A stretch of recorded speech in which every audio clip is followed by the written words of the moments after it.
Hello everyone, I'm Skylar Hart with Team 2. Our team is currently working on a project to characterize RF signals using a software-defined radio.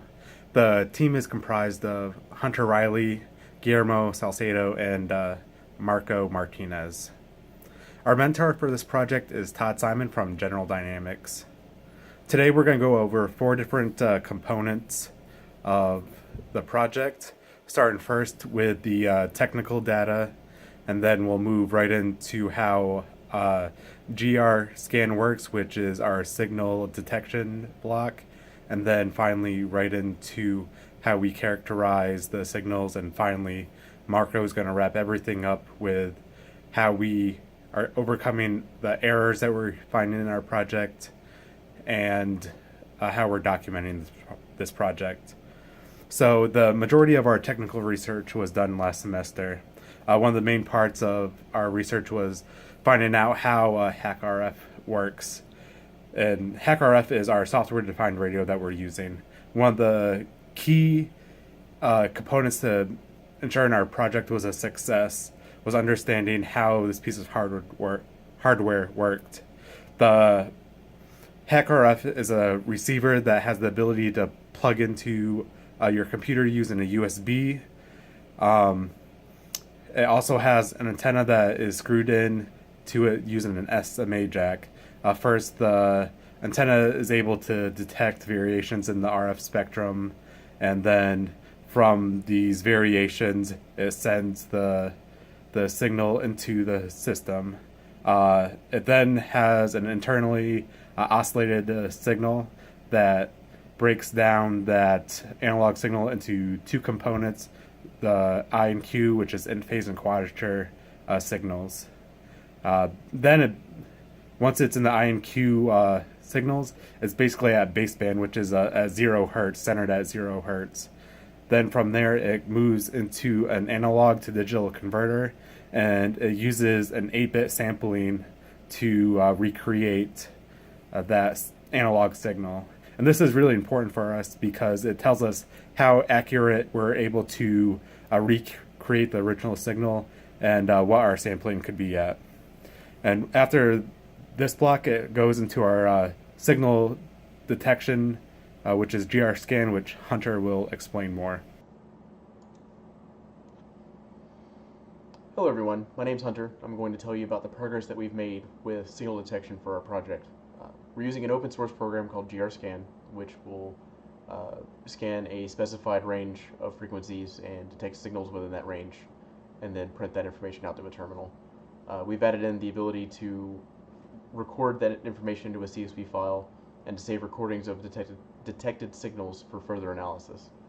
Shown on this slide is a flow graph representation of GRScan. And the important parts of this flow graph to pay attention to are the Osmocom source, which is the interface for the HackRF1, the throttle and file metasync, which are used to save the binary files, and the scanner sync, which controls the other 3 blocks and also writes to the CSV file. On the next slide is a brief description of how the scanner sync works. It first makes sure that there is a working directory for the CSV file and the binary files. It receives a input vector of float values from the flow graph. It finds the peak, start, and end of the signal within that vector, and then it checks to make sure that that was a valid detection. If it was valid, the signals, it's reported out to the terminal. The information is recorded to a CSV file, and then the recording is saved to a binary file. The scanner sync does this by setting the throttle bandwidth to the Nyquist sampling rate, which is twice the bandwidth of the detected signal, and this is to make sure that the file sync can keep up with the volume of information that's coming from the source. And then the scanner sync also tells the file metasync to open a file that is named after the signal info and time of detection, waits for 400 milliseconds, and then tells the file sync to close the file. And that's just to keep the files easy to manipulate and nice and short. The center frequency for the Osmocom source is then incremented by the user-defined step size, and the next vector is captured. So the actual work that we've done for incorporating GRScan into our project is add in the ability to log the information into a CSV file, to save the recordings of those signals for analysis, and then we've added in a graphical interface for calling GRScan into our MATLAB script, just to make it a little bit more user-friendly. My name is Guillermo Salcedo, and I'm going to talk to you a little bit about what I've been working on in our project for Team 2. The main portion that I've been working on is the signal analysis and also the importing of the binary data for the signal characterization. So for the importing of the data, one of the things that I was working on is after the data was captured by GRScan, which is an 8-bit quadrature, which is 2 8-bit samples, one IE and one Q, totaling 16 bits of sample. Then I will take that binary data and I load it into a vector using a script that I call getBinData. So this script will take the data and load it as a complex vector, and it will also take the mean value of the whole signal, and then it will subtract it from it to minimize the DC component while doing frequency analysis. And after that, the data was ready for analysis.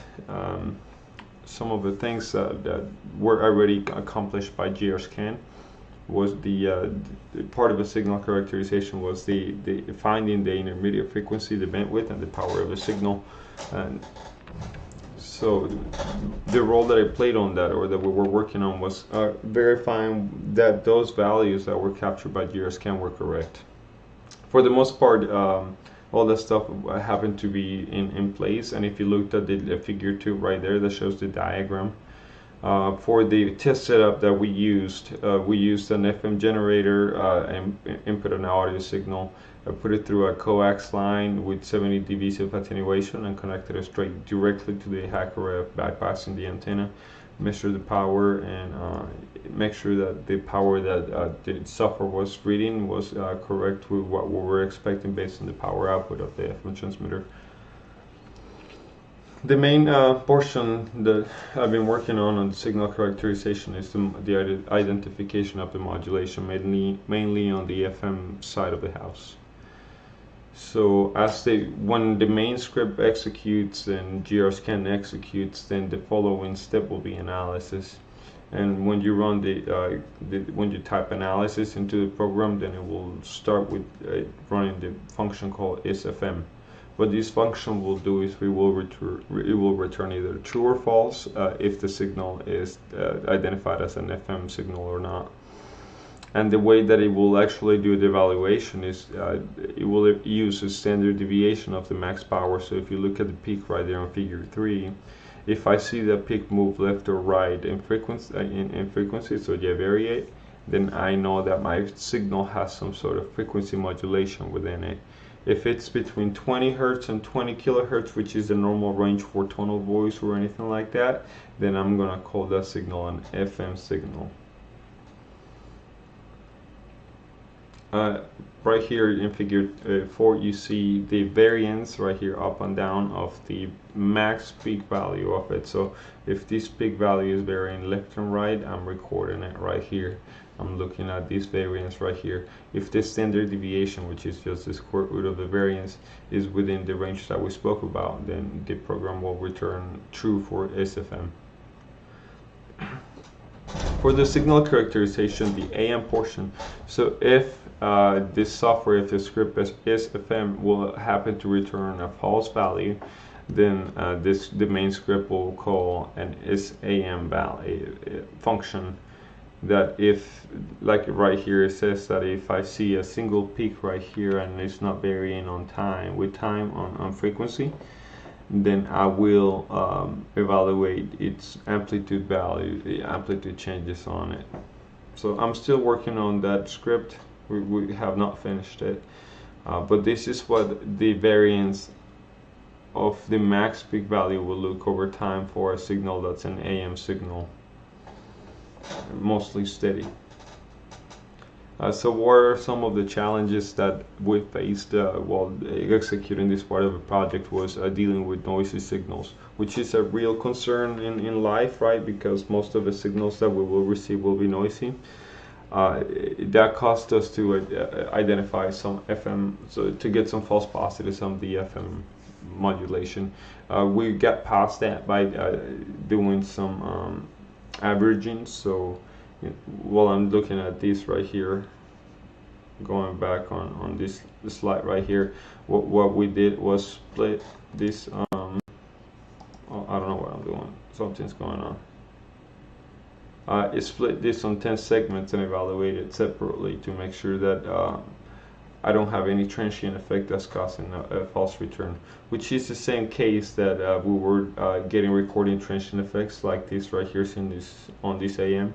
If I were to evaluate the variance of this whole signal over the whole duration of it, then this variation at the beginning would have caused me to ID this signal as an FM when it's really not. Another challenge that we face is the length of the IQ vectors that could slow down the computer. If the recording is too long and I just decide to hold that load vector into a variable, then that variable will use a lot of my RAM. That's one of the things that we're still working on. Not a very big issue, but something that we just gotta add a couple of lines to prevent from happening. What do I still have to work on? What do we still both, actually the whole team has to work on, is finishing up the script to identify properly AM signals, and also adding the ability to identify between phase modulation and all the other modulations that we discussed previously, if we have time. Right now we're concentrating on AM and FM. We already have the other parameters, the IF, the bandwidth, sample rate, which is actually what we determined it to be, so that's not a big deal. And that's it. That's all I got. Thank you.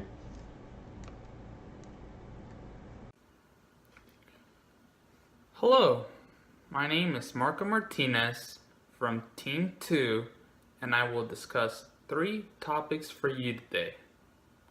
The first topic is about the error we found during the testing of our system.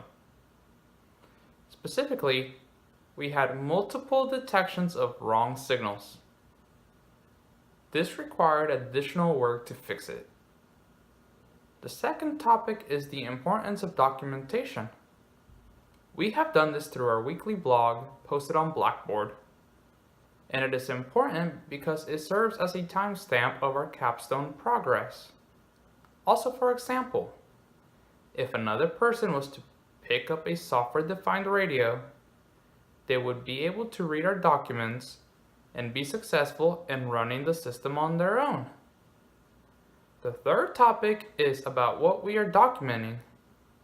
This includes tips from our mentor Todd, assignment submission, and a user guide that our team has put together.